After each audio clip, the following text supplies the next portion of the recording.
이런 냄새가 다 하나님 냄새죠. 네. 하나님 냄새라는 뜻은 그분의 성품의 냄새예요. 그렇죠? 이 들국화 향기가 얼마나 좋은지 몰라요. 그분의 성품을 이렇게 꽃에다가 표현해 놓으셨어요. 색깔과 또 향기까지, 그죠? 신의 성품.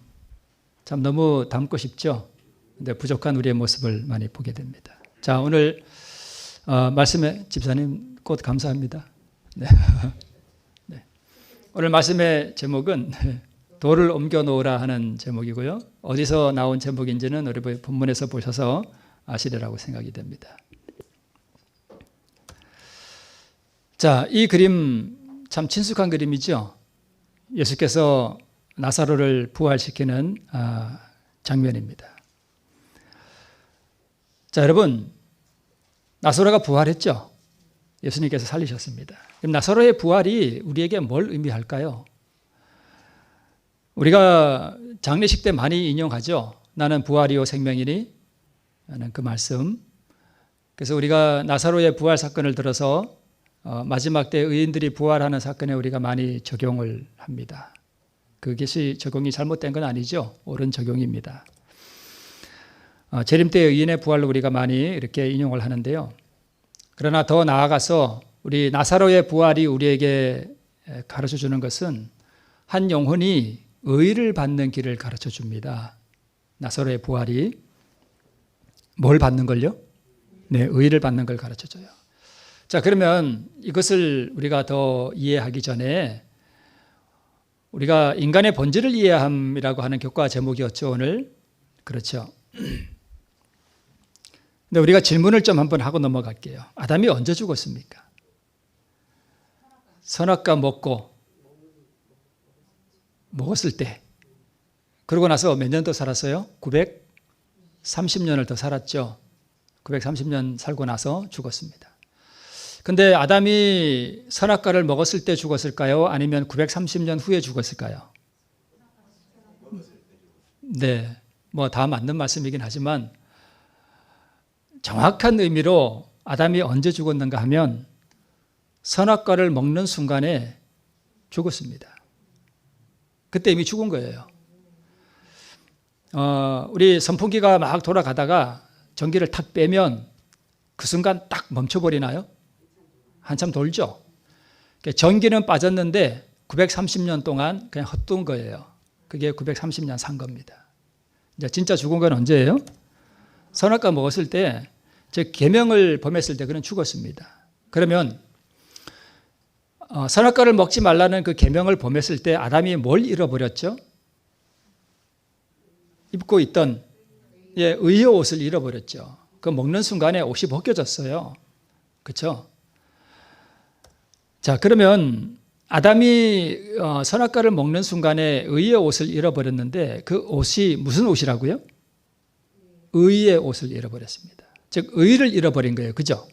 의를 잃어버렸어요. 뭘 잃어버렸다고요? 의를. 언제요? 선악과 먹는 순간에. 그러면 선악과를 먹는 순간에 의를 잃어버렸고 또 죽어버렸다면 의는 곧 뭐예요? 그렇죠. 네. 우리 집사님, 생명이에요. 의가 곧 생명이에요. 그죠? 자, 의는 율법에 뭐 하는 거라고요? 순종하는 거래요. 자, 로마서 4장 3절 주에 이렇게 되어 있는데 의가 율법에 순종하는 게 의인데 율법에 순종하는 것을 못하고 율법을 어겼으니까 뭘 잃어버린 거예요? 당연히 의를 잃어버린 거예요. 그죠? 그러니까 율법이 너는 먹는 날에는 죽는다 이게 율법이잖아요. 그죠? 근데 딱 먹었으니까 율법이 뭐라고 선언해요? 아담 보고 너는 죽었다라고 선언한 거예요.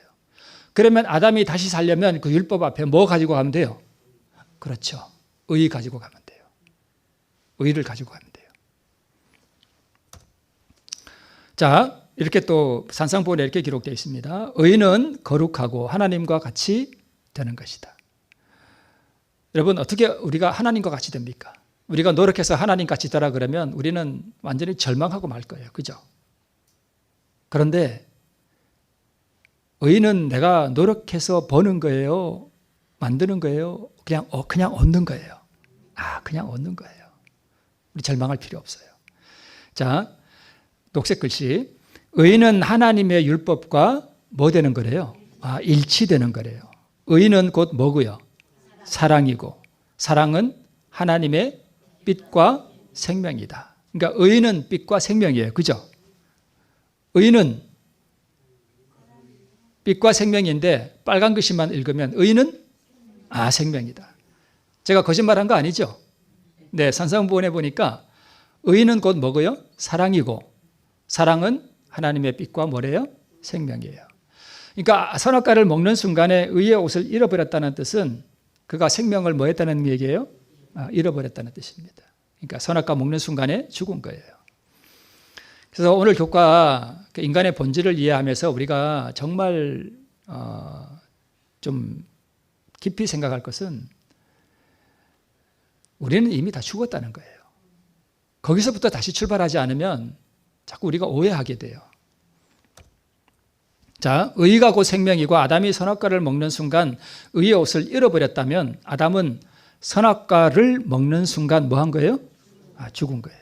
그는 그때 이미 죽었습니다. 그리고 의가 빛과 생명이라면 나사로에게 지금 예수님께서 뭘 다시 주셔요? 생명을 주는 사건은 한 인간이 의를 받는 것을 표상하지 않겠습니까?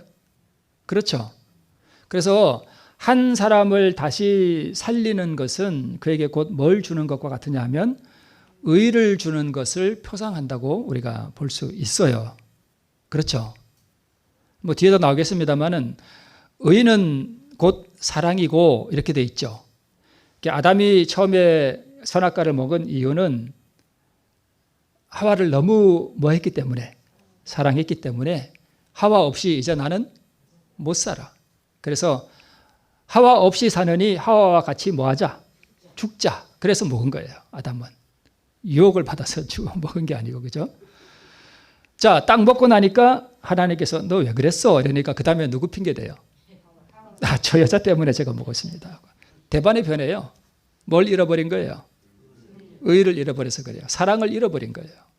하와를 사랑하는 마음을 다 잃어버리고 핑계대는 거예요. 뒤에서 또 보도록 하겠습니다. 자, 아담이 영생하는 조건은 계명에 대해서 뭐 하는 거예요? 순종하는 거예요. 즉 선악과를 먹지 않는 조건으로 영생하게 돼 있었습니다. 이 계명을 지키는 동안에는 의의 옷을 입고 있었을 거예요. 그죠? 근데 계명을 어기는 순간 의의 옷이 벗겨지고 그랬죠. 그래서 의는 곧 뭐라고요? 생명이에요.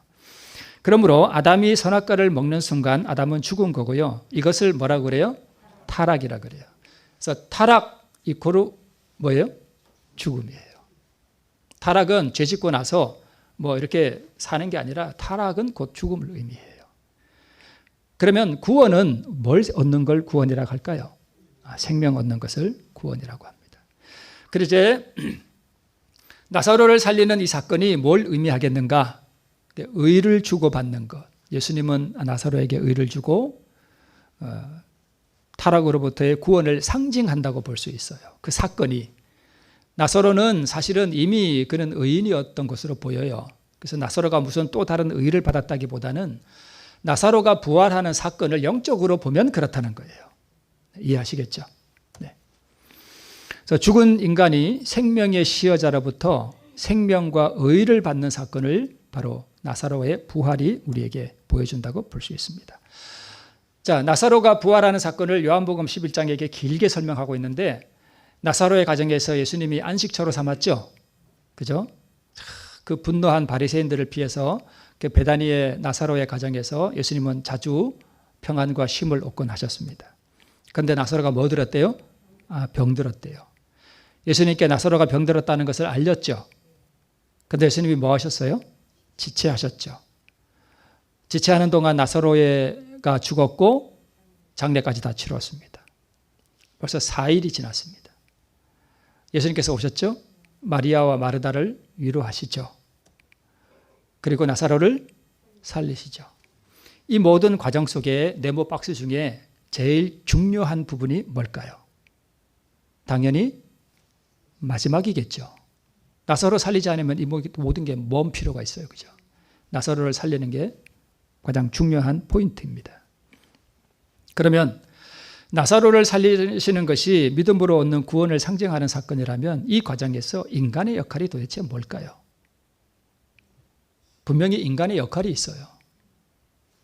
그것을 한번 보자는 것입니다. 나사로를 살리시기 전에 생명의 시여자께서 인간에게 명하신 말씀이 있습니다. 뭘 명했죠? 오늘 제목이죠. 돌을 옮겨 놓으라 명하셨습니다. 돌을 옮겨 놓으라. 오늘 제목이면서 생명의 시여자께서 상징적으로 죽은 죄인에게 의를 주시는 이 부활의 사건에서 하나님께서 인간에게 어떤 한 역할을 주었다는 것입니다. 그렇죠? 인간이 이 일을 해야 돼요. 그래야 하나님께서 일하실 수 있다는 것입니다. 그게 뭐냐 하면 돌을 옮겨 놓으라는 것입니다.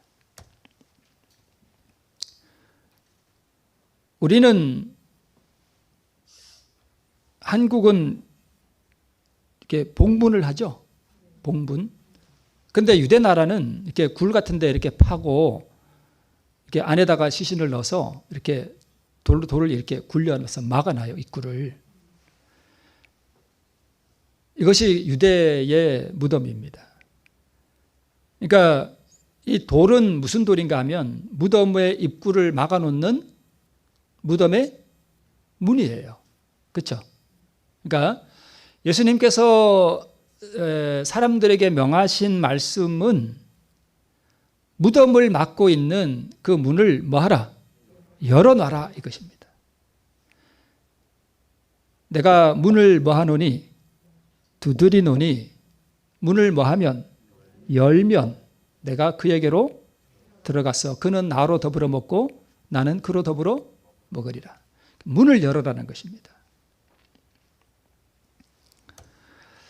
그런데 돌을 옮겨 놓으라, 즉 무덤의 문을 열어놔라 하는 이 예수님의 명령을 누가 거절했어요? 마르다가. 오늘 본문에 나오죠? 예수님 지금 무슨 말씀하세요? 죽은 지 4일이 지났어요. 시체가 지금 뭐하고 있습니다? 썩고 있어요. 문을 열면 시신 냄새 맡아보셨습니까? 아주 묘한 냄새가 납니다. 저는 이제 장례식을 많이 참석하다 보니까 여름에 장례식을 참석했는데 정말 냄새가 나요. 아주 묘한 냄새가 납니다. 벌써 4일이 지나서 냄새가 납니다. 이거 왜 열려고 하세요? 예수님. 그래서 마르다가 예수님의 명령을 거절했습니다. 자, 시대소망에 이렇게 기록하고 있어요. 주께서 어떤 일을 행하시려고 하실 때에 사단은 어떤 사람들을 움직여서 뭐하게 한다? 반대하게 한다. 그러니까 그 순간에 사단이 마르다에게 자기의 생각을 넣어줬습니다. 그렇죠? 그러니까 돌을 옮겨 놓으라고 그리스도께서 말씀하셨는데 시대소망에서 말씀하기는 가능한 한 내가 일할 수 있도록 뭘 준비하라? 길을 준비하라는 것입니다. 그러니까 하나님께서 우리에게 주시고자 하는 그 생명을 주시는 그 가장 위대한 일, 그걸 하기 위해서 인간이 그 일을 하시도록 하나님께서 인간은 뭘 준비해야 된다고요? 길을 준비해야 된다는 거예요. 그런데 사단이 예수님께서 일을 하지 못하도록 마르다를 충동해서 문을 열지 못하게 했습니다. 계속해서 돌을 옮겨 놓으라. 그리스도께서는 돌을 명하여 옮겨지게 할 수 있었으며 돌은 그리스도의 음성에 순종했을 것이다. 이거 예수님께서 이건 못 하시겠어요? 하시죠. 그리스도께서는 그의 곁에 가까이 있는 천사들을 명하여 이 일을 하실 수 있었다. 이 말씀을 보니까 그 당시에 그 나사로의 무덤 곁에 누구도 와 있었던 것 같아요? 천사도 많이 와 있었던 것 같아요. 예수님은 그 천사들 다 보시겠죠. 네, 천사에게 명하면 그 돌 하나 그냥 쓱 옮길 수 있겠죠. 그의 명령을 듣고 보이지 않는 손이 돌을 옮겨 놓을 수 있었다. 그러나 이 돌은 인간의 손으로 옮겨져야만 하였다. 라고 말씀하고 있습니다. 그러니까 생명의 시여자께서 죽은 이에게 생명을 주는, 즉 상징적으로 죽은 타락한 인간에게 의를 주는 그 하나님의 위대한 역사가 이루어지기 위해서 인간의 손으로 행해야 할 일이 있다는 것을 우리에게 말씀해 주고 있는 것입니다. 사실 나사로가 부활하는 이 사건에서 나사로가 부활하는 이것은 하나님의 역사니까 당연한 거고, 그렇죠? 그래서 가장 중요한 일은 돌을 옮겨 놓으라고 하는 예수님의 명령이 뭘 의미하느냐, 인간이 뭘 해야 하느냐라고 하는 것이 가장 중요한 포인트라고 볼 수 있습니다. 그렇겠죠? 계속해서 이렇게 말씀하고 있습니다. 이와 같이 하여 그리스도께서는 인성이 신성과 뭐 해야 된대요? 협력. 여기서 말하는 인성은 인간을 말해요. 그죠? 신성은요, 예수님이겠죠. 당연히 생명을 주는. 그래서 이와 같이 하여 그리스도께서는 인성이 신성과 협력해야 한다는 것을 보이고자 하셨다. 녹색 글씨, 하나님께서는 인간의 도움 없이 일하지 않으신다. 자, 그러면 의를 받는 사람이 구원을 받는 일에 있어서도 이 구원을 주시는 하나님의 그 위대한 역사에 인간이 뭐 해야 된다는 거예요? 협력해야 된다는 것입니다. 그렇지 않으면 하나님께서 일하실 수가 없다는 거예요. 네. 계속해서 이렇게 말씀하고 있습니다. 예수님께서 마르다를 책망하셨어요. 아주 부드럽게. 왜 그대는 나의 권능을 의심하는가? 왜 나의 요구를 반대하여 이론을 붙이는가? 그런 뜻이 있다는 거예요. 아, 예수님 벌써 사흘이 지났어요. 나흘이 지나서요. 냄새가 나요. 왜 이걸 열려고 하셔요? 왜 나의 요구를 반대하여 너의 이론을 붙이느냐 이거예요. 그대는 내 말을 이미 들었다. 만일 그대가 믿으면 그대는 하나님의 영광을 보리라. 자연의 이치대로의 불가능이 전능하신 하나님이 하시는 일을 막을 수는 없다. 회의와 불신은 겸손이 아니다. 그리스도의 말씀에 대한 절대적인 믿음이 참된 겸손이며 참된 자기 포기이다. 라고 기록하고 있습니다. 저는 선지자가 참 위대하다고 생각해요. 화이트 선지자가. 이분은 하나님의 그 계시의 영을 통해서 그 사건이 돌을 옮겨 놓으라고 하는 그 사건이 뭘 의미하는지를 이분은 파악하고 있었습니다. 제가 사실은 금요일 날 이 나사로를 살리심이라는 이 말씀을 읽고 이렇게 준비하다가 왜 이거를 오늘 하게 됐냐 하면 제가 이것을 쭉 읽어보다가 이 선지자가 보는 이 시각이 저는 너무 놀랐어요. 나사로를 부활하는 이 사건을 바로 이 믿음에 의해 적용하는 이 부분을 보고 제가 놀래가지고 다시 이렇게 보다가 그래서 이것을 오늘 하고 잠깐 어제도 말씀드렸듯이 잠깐 건너뛰어서 다음 걸 제가 어제 했었습니다. 그러니까 화이트 선지자께서는 이 돌을 옮겨 놓으라라고 하는 이 예수님의 명령에 대한 순종을 뭘로 보는 거예요? 맨 밑에 빨간 글씨. 자아포기로 보는 거예요. 그러니까 인간이 하나님의 의를 받기 위해서 인간 편에서 해야 할 일이 무엇이냐라고 하는 것을 선지자께서는 뭘로 본 거예요? 자아포기로 보신 거예요. 이것은 제가 연구했다기보다는 시대소망을 읽다가 제가 번쩍하고 이것이 띄어가지고 정말 선지자가 위대하시구나 라고 하는 것을 봤기 때문에 제가 이렇게 오늘 말씀을 가지고 설교를 만들었습니다. 예수님께서 우리에게 명하신 것은 뭘 붙이지 말라고요? 반대하여 나의 이론을 붙이지 말라는 것입니다. 예수님의 명령에 대한 절대적인 복종이 곧 참된 믿음이라고 하는 것을 우리에게 말씀해 주고 있습니다. 자, 무덤의 문을 열어놓는 것. 하나님께서 일하실 수 있도록 문을 열어놓는 것. 이것은 누가 한다고요? 인간이 해야 될 일이라고요. 그러면 마르다는 예수님의 명령을 왜 거절했습니까? 예수께서 가라사대 돌을 옮겨 놓으라 하시니 그 죽은 자의 누이 마르다가 가로되 주여 죽은 지가 나흘이 되었음에 벌써 냄새가 납니다. 이게 마르다가 예수님의 요구를 거절한 이유입니다. 냄새가 난다는 거예요. 냄새가 나는 거 왜 열려고 하십니까? 이것입니다. 즉 이 말은 수치를 드러내고 싶지 않다는 것입니다. 인간이 자기 심령의 더러움과, 그래서 사실 여기 무덤은 뭘 의미하는가 하면 뭘 의미할까요? 마음을 상징해요. 우리 영혼을 상징해요. 제가 아까 왜 타락을 말씀드렸는가 하면 타락한 우리 인간들은 이미 다 뭐 하는 거라고요? 죽은 거예요. 우리는 사실 어떻게 보면 무덤 안에서 사는 거예요. 이 지구 자체가 사실 뭐예요?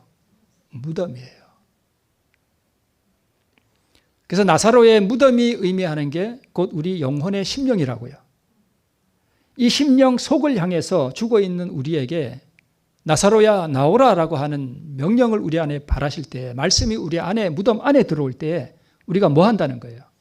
살아난다는 거예요. 이해가 되시죠? 나사로의 무덤이 곧 우리 마음이에요. 죽은 마음, 부패하고 더러운 마음. 제가 그 무 사건 한번 말씀드린 적 있죠.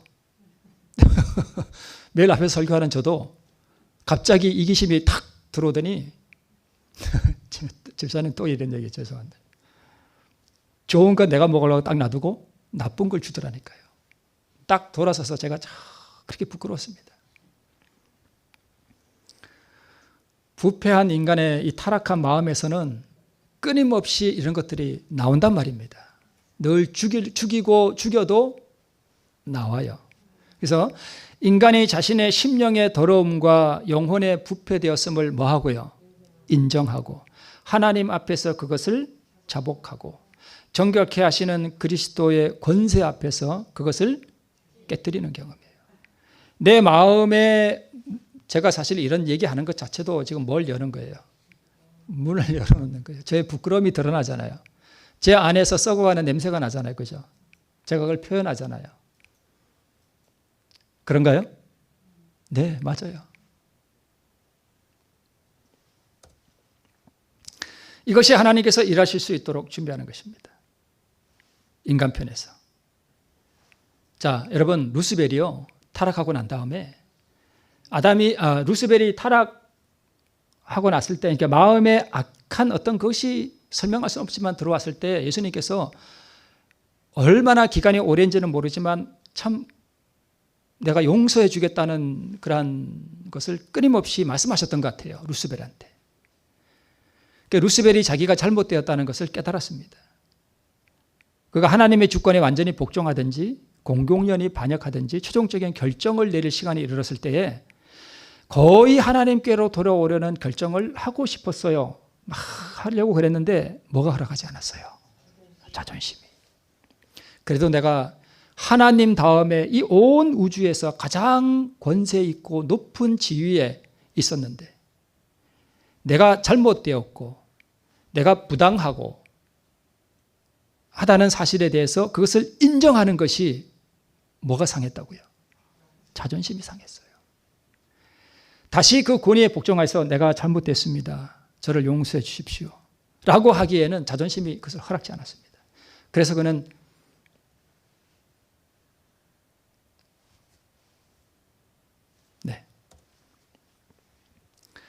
루스벨이 자기의 마음이 무덤과 같이 부패했다는 것과 심령이 더러움으로 오염되었다는 것을 인정하는 것, 이것이 그의 마음의 무덤의 돌을 옮겨놓는 거였어요. 만약 루스벨이 그때 하나님 앞에 가서 자기의 무덤의 문을 딱 열어놓고 하나님, 제 마음이 이렇게 부패했습니다. 제가 그것을 인정합니다. 저를 용서해 주십시오 하고 무덤의 문을 열었더라면 우리 주님께서 그를 용서하시고 다시 회복시켜 주셨을 거예요. 그게 돌을 옮겨 놓는 거예요. 돌을 옮겨 놓으면 무슨 냄새가 난다고요? 썩은 내가 나는 거예요. 그걸 드러내라는 거예요. 하나님 앞에. 숨기지 말라는 것입니다. 돌을 옮겨 놓으면 무덤에 더러운 것이 드러나게 되어 있습니다.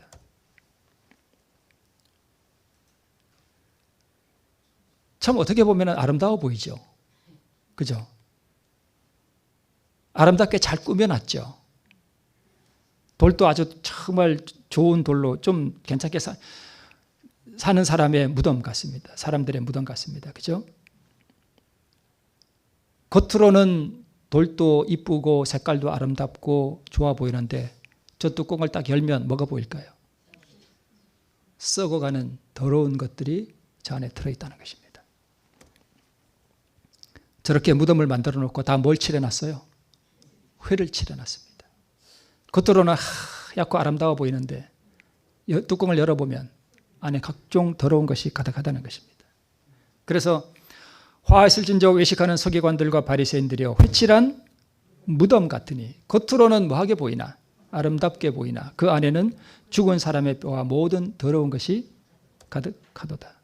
속으로는 더러운 이기심과 미움과 자기 자랑과 거만함이 가득한데 겉으로는 뭘 가장해요? 아우 집사님 행복한 안식일입니다.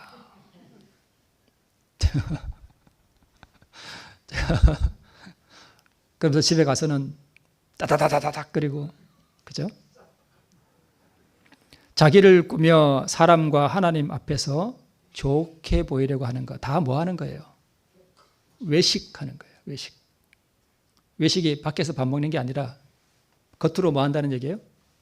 꾸민다는 거예요. 장식, 겉으로 꾸민다, 외식. 네.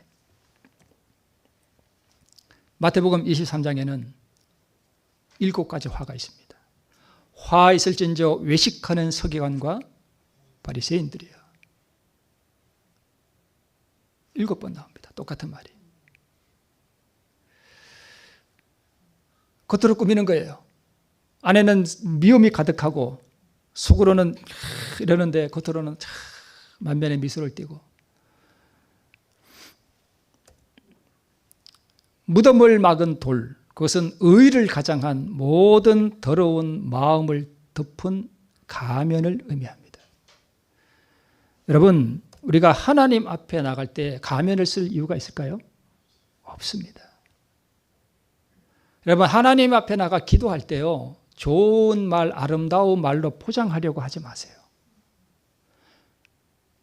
그냥 있는 그대로 표현하시는 게 가장 옳습니다.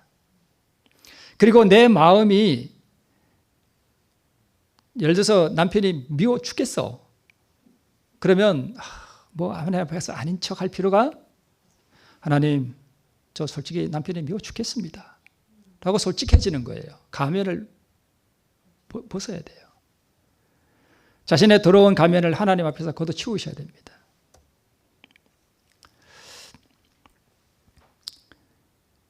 흔히 사람들이 하는 일이 뭐냐 하면 자기 마음의 그 더러운 무덤의 문은 딱 닫아놓고요. 뭘 자꾸 열려 그래요? 다른 사람의 무덤을 자꾸 열려 그래요. 무슨 뜻인지 이해되시죠? 다른 이의 무덤 문을 절대 열지 말아야 합니다. 아담이 가로되 하나님이 주셔서 나와 함께 하신 여자, 그가 그 나무 실과를 내게 주므로 내가 뭐 했습니다? 먹었습니다. 좀 전까지는 너무나 사랑이 충만했는데 의를 딱 잃어버리고 나니까 그 사랑은 온데간데 없고 지금 누구 핑계하는 거예요? 이 여자 때문에 제가 먹었습니다. 이 여자가 원인입니다. 아담이요, 사실요, 자기 마음의 이 무덤의 문을 열어놓고 하나님 앞에 나가는 게 내 힘으로 안 돼요. 성령께서 역사하셔야만 그게 가능해져요. 그래서 성령께서 어제도 말씀드렸습니다만 우리를 데리고 예수님께로 가는 몽학 선생의 역할을 하는 분이 성령 하나님이세요. 그래서 성령을 구할 필요가 있습니다.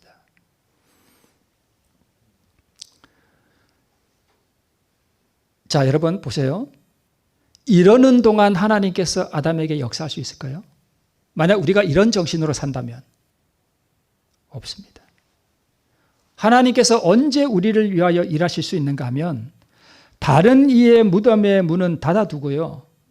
내 마음의 무덤의 문을 열어서 냄새나는 내 상태를 하나님 앞에 보일 때만 하나님께서 일하실 수 있다는 것입니다. 이게 인간이 해야 할 일이에요. 이것이 돌을 옮겨 놓으라라고 하는 예수님의 명령이 의미하는 것입니다. 여자는요, 뱀이 줘서 먹었어요. 내 잘못은 없어요. 그 뜻입니다. 제가 가끔 이렇게 전화를 받거나 이렇게 하면 재림교회 목사들을 자꾸 비난하는 분들이 있어요.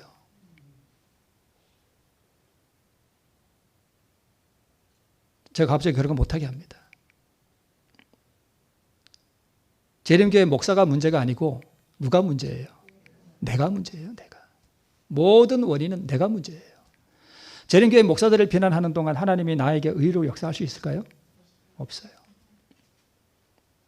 타인의 무덤 문을 열지 마시기 바랍니다. 열어야 하는 것은 부패하고 더러운 내 마음의 무덤뿐이에요. 그럴 때 하나님께서 우리에게 역사하실 수 있습니다. 돌을 옮겨 놓으라는 것은 바로 그런 의미예요. 내가 이같이 말하여 기도하며 내 죄와 및 내 백성 이스라엘의 죄를 자복하고 내 하나님의 거룩한 산을 위하여 내 하나님 여호와 앞에 간구할 때에, 다니엘이 기도할 때에 70년의 역사가 이제 맞춰져 간다는, 바벨론 유수 기간이 맞춰져 간다는 것을 깨달았을 때에 다니엘은 이스라엘의 모든 죄를 누구의 죄처럼 여겼는가 하면 자기 죄처럼 여겼습니다. 그러니까 다니엘은 다른 사람의 무덤 문을 열지 않았습니다. 그걸 다 자기 무덤으로 끌어들였습니다. 의는 뭐며? 사랑이며. 그래서 만약에 내 가까운 사람이 사랑이 안 된다, 그러면 뭐가 없는 거예요? 의가 없는 거예요. 즉 생명이 없는 거예요. 만약 내게 생명이 있으면 다른 사람의 허물이 보이는 게 아니라 측은하고 불쌍하고 애틋하고 사랑이 되고, 그게 의인의 특징이에요. 그렇지 않습니까?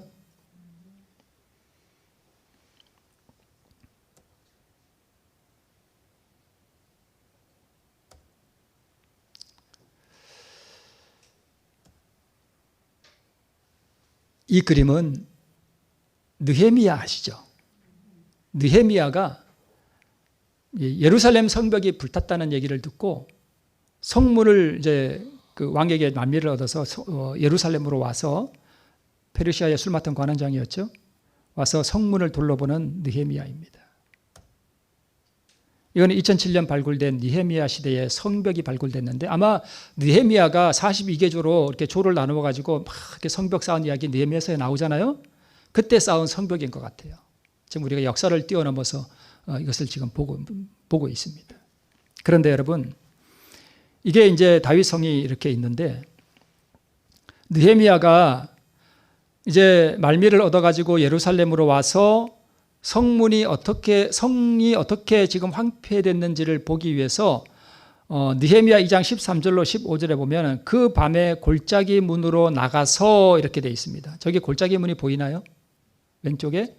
저 골짜기 문으로 나가서 그 밑에 용정이 보이죠? 용정은 용용자 우물정자, 그래서 그냥 우물이에요. 영어로는 자칼 오브 웰 이렇게 해가지고 자칼의 우물이라고 되어 있는데, 하여튼 그냥 우물입니다. 골짜기 문으로 나가서 용정으로 분문에 이르는 동안에 보니 예루살렘 성벽이 다 뭐 했어요? 무너졌어요. 저쪽 성벽이 다 무너져 있었습니다. 분문은 뭐냐 하면 성 안에 오물들 있죠. 오물, 똥 이런 거 버리러 나가는 문이 저 분문이에요. 절로 나가서 저 흰동 골짜기에 다 갖다 버렸습니다. 분문에 이르는 동안에 이게 다 무너져 있었습니다. 성문은 소화되었더라. 앞으로 행하여 샘문이라고 또 있죠. 샘문과 왕의 못은 어딘지 잘 기록이 이렇게 나와 있지는 않는데 샘문과 왕의 못에 이르러는 이제 여기까지 왔는데 여기서부터는 성벽을 따라서 아마 길이 너무 협착해서 짐승이 못 지나갈 것 같아요. 그래서 뭐라고 되어 있냐 하면 그 밤에 시내를 쫓아 올라갔어. 기드론 골짜기가 시내에 있잖아요. 이 골짜기를 쫓아 쭉 이제 시내를 따라 올라갔습니다. 여기서는 아마 성벽을 못 본 것 같아요. 올라가서 성벽을 살펴본 후에 이렇게 쭉 돌아서 살펴본 후에 다시 어디로 돌아왔대요? 골짜기 문으로 들어와서 돌아왔다 이렇게 되어 있습니다. 여러분, 나사로의 무덤이 우리의 마음을 상징하듯이 예루살렘 성도 뭘 상징할까요? 우리의 마음을 상징해요. 이 성 안에 하나님의 성전이 있고 거기에 율법이 있었잖아요. 그죠? 마찬가지로 우리의 마음에도 하나님의 우리 마음이 우리 육체가 하나님의 뭐라고요? 성전이라 그랬잖아요. 그죠? 그래서 이것도 우리 마음을 상징해요. 근데 여기 보니까 이 마음을 상징하는 예루살렘이 지금 뭐 했대요? 무너졌어요. 성벽이 막 무너지고 성문이 불에 타버리고 타락하고 더러운 나사로의 무덤과 동일한 거예요. 그런데 느헤미야가 이것을 다 뭐 했대요? 살펴봤습니다.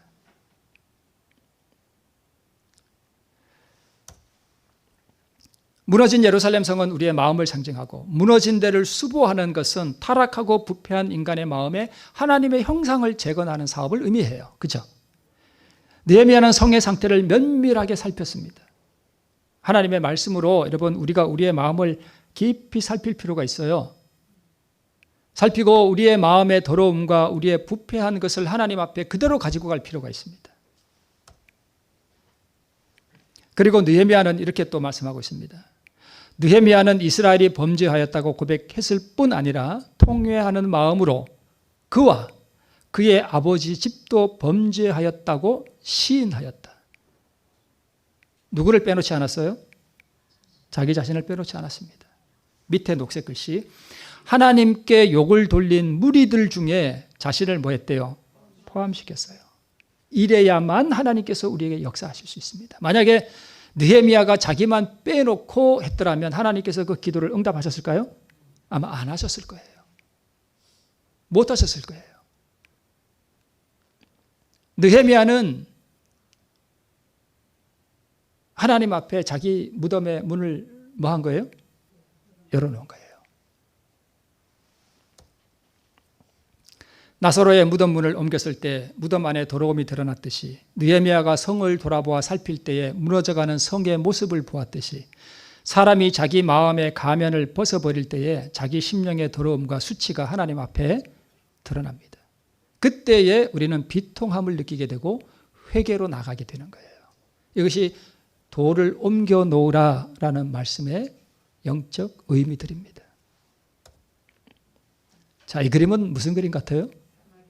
네, 사마리아 여인입니다. 이제 물을 뜨러 나왔죠. 예수님께서 사마리아 여인과 대화를 시도하시다가 돌을 옮겨 놓으라는 예수님 말씀처럼 이때에도